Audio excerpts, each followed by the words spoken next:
Christmas Eve, everybody. How are you? I'm well. Hopefully that's good to hear. My name's John Gray. I'm thoroughly happy you guys came to join us this Christmas Eve, and my hope is that this becomes more than just some sort of yearly ritual, but that today something really beautiful happens inside of you. So I encourage you all, we can stand and we can sing this familiar song tonight.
Shining in the east, beyond them far, and to the earth it gave great light, and so it continued, broke down.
Oh, come Emmanuel,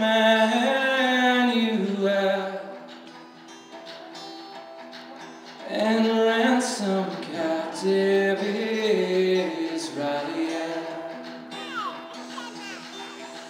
that mourns in lonely exile until the Son of God appear.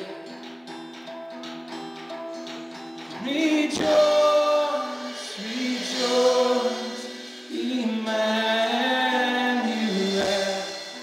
shall come to thee, O Israel.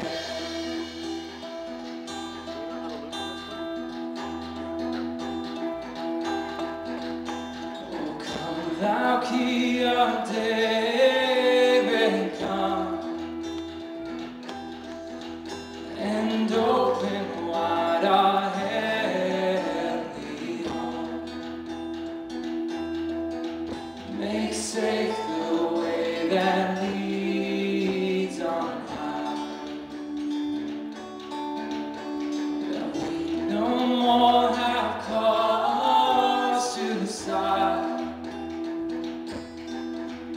Rejoice, rejoice, Emmanuel shall come to thee, O Israel.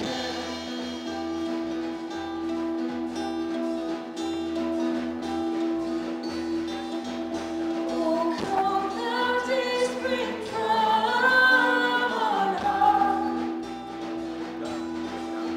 and shield us by thy glowing night. Disperse the gloomy clouds of night, and test of shadows put to flight. Rejoice, rejoice, Emmanuel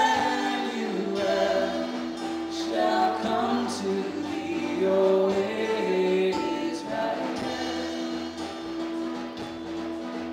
Rejoice, rejoice, Emmanuel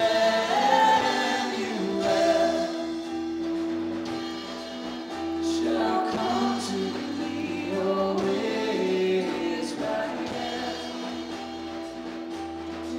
Shall come to thee, O Israel. Shall come to thee, O Israel.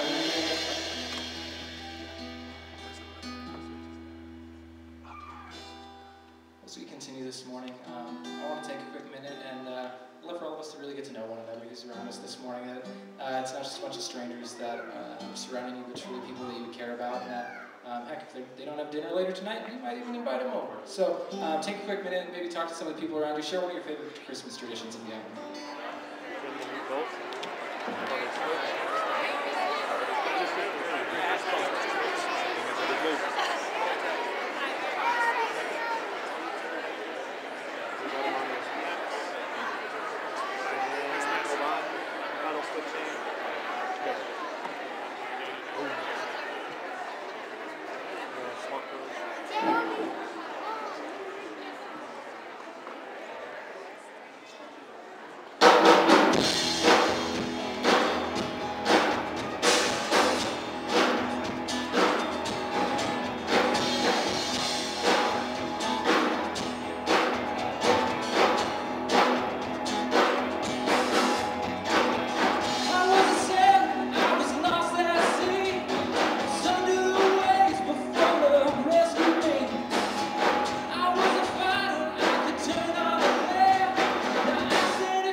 stuck with me now, sorry. My name is Rob, I'm one of the pastors here. Welcome to Christmas Eve at Northern Hills. There's a pretty good chance that I am not going to be with this many people in a room on a Tuesday afternoon at 2 o'clock for about another 7 years. So we're going to try and make the most of it as we can. But it's great to have you here. And today, really, and tonight, we're going to be celebrating the reality of love coming to town. And his name is Jesus. He was born in Bethlehem in a manger to a young couple by the names of Mary and Joseph. And when love came to town, disruption followed. And when love came to town, hope came along with it. And so therefore Christmas, what we celebrate tomorrow, reminds us that there is always hope. There's always hope because anything is possible with God and nothing is impossible for God. There's always hope. I think love is sometimes hard to recognize this day and age. It seems like our definitions of it tend to run to the extremes, either lust on this end or just kind of a mere sentiment on this end. And even though Jesus came in what was a very subtle manner, his love that he came with was fierce and it was furious. And some might say with the fervor of a B.B. King guitar solo, if you know the song. He turned everything upside down. His love was uncaused and unreasonable and unending and unlimited and unchanging and uncomplicated and most of all unconditional was the love that came to town. And I love the song, When Love Came to Town. I think its lyrics depict quite accurately the hopelessness of our predicament prior to Jesus coming to town. I mean, Bono, although I have no way of knowing his heart or to understand everything that he believes about everything, but in his own words in an interview, he said this, the lead singer of U2, he said, "I'd be in big trouble if karma was going to finally be my judge." That idea that you kind of get what's coming to you in life. It doesn't excuse my mistakes, but I'm holding out for grace. I'm holding out that Jesus took my sins onto the cross because I know who I am, and I hope I don't have to depend on my own religiosity. Grace defies region and logic. Love interrupts, if you like, the consequences of your actions, which in my case is very good news indeed because I've done a lot of stupid stuff. And my guess is a lot of us are like, me too, right? I'm right there with you. I do that as well. And so I want to say this very carefully because I know we have all ages here with us today. So I want to be careful I say this. But grace really flies in the face of the message that you better watch out, you better not cry. I mean, it's kind of the opposite of that, right? It's basically the opposite of that. I think it's pretty easy to get swept up into a lot of different ideas as far as what is Christmas really all about. Anybody not done their shopping yet? Nobody wants to admit that. There's probably like 3 of you. Okay, that's okay. That's not a problem. It's okay. Because remember, Christmas isn't about that. But it's easy to get swept up in these ideas of Christmas. You got your year-end sales and stocking stuffers, and Christmas parties and ugly sweaters. Who went to an ugly sweater at a Christmas party this year?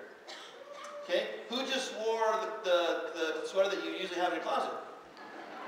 Some of you, okay, you already have that, gotcha, right? So you have that, right? Eggnog, family traditions, family dinners, family outings, family trips. You have Christmas trees, and then you have Christmas carols. One in particular starts out very kind, like, we wish you a Merry Christmas, wish you a Christmas, Merry Christmas, but then by the end, it becomes incredibly demanding. It's like, we're not leaving until we get some figgy pudding. We're not leaving, man. You can do what you want. We're not leaving until we get figgy pudding. Now, because I can care about these kind of things, I looked into what it took to make figgy pudding. It's a 10-step process. It takes a long time to make that. So if someone comes to my house and says they're not leaving until they get figgy pudding, they are going to be there a long time, or we're going to have some serious problems. So you have Christmas, all those things, right? I mean, it's just easy to get swept up in all those things, and a lot of them are good and awesome things. And Christmas is this incredible time of joy. And there's lights all around. I mean, some of you drive around, you see lights. Some of you, go Clark Griswold on Christmas, and you got lights all over your house, and it's this beautiful thing, and it's awesome. And all of that is great. But yet, that light that we see, the joy that we experience, in some way defies the reality that this world of ours is really a very dark place. It doesn't take much to remind us of that. Sometimes it's the events that take place in our own life. Sometimes it's turning on the news, reading the paper, interacting with other people. And we're always reminded either about maybe some of the things that happened in the past 2 or 3 weeks, or those things that are going to happen in the next 2 or 3 weeks, that this world is still a very dark place. And as the song says, that this world, at least metaphorically, is full of sailors lost at sea who are being overwhelmed by waves of evil and suffering and despair. But again, Christmas reminds us that there's always hope. There's always hope because anything is possible with God, and nothing is impossible for God. And it was into really a difficult time, into a similar time that Jesus was born, that love first came to town. The familiar story went something like this.